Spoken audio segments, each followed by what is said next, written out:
realmente.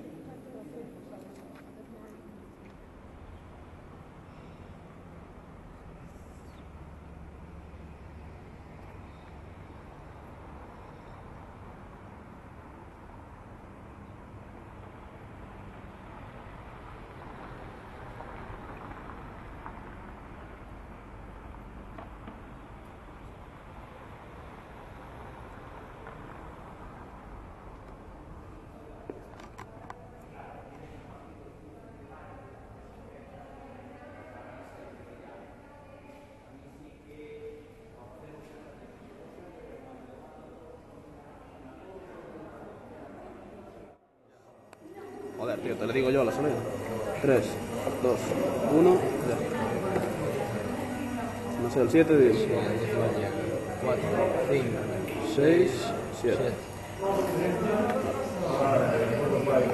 Por aquí tenemos 840 mililitros obtenidos en 7 segundos. Por lo tanto, dividimos volumen partido de tiempo y tenemos los caudal, metros cúbicos por segundo.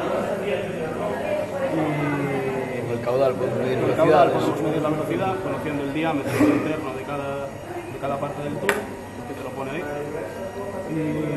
Y con esa velocidad podemos calcular la carga teórica que tenemos en cada punto y compararla con la carga experimental.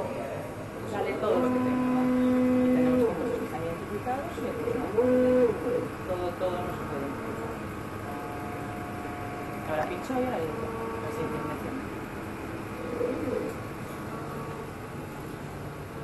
Estos dos equipos que tenemos aquí son los mismos. Lo que pasa es que uno más viejillo y el otro pues un moderno.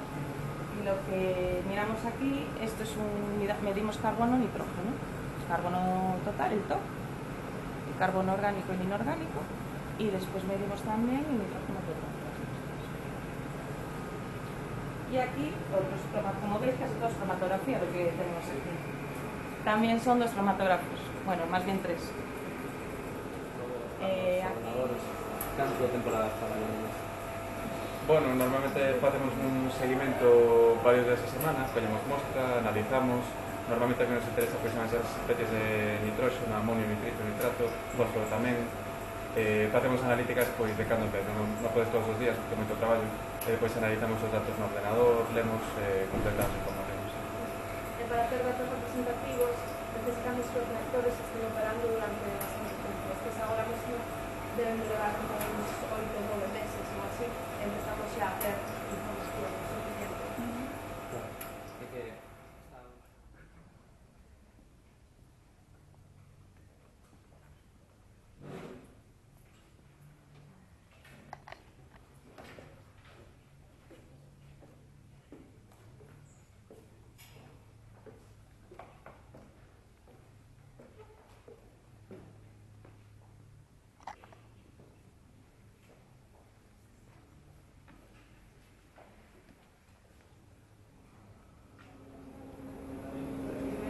Bueno, esta es la planta piloto y a su vez la labor que tiene es de laboratorio de las disciplinas de operaciones de separación y de transferencia materna. Las prácticas que incluyen son de evaporación, de absorción de gases, de destilación, de enfriamiento de agua por evaporación, extracción sólido-líquido, intercambiadores de cambio iónico y algunas otras prácticas más de cierta importancia. En este momento los alumnos están trabajando con 2 unidades de evaporación. Aquí a la izquierda veis un evaporador de doble efecto en el que observaréis que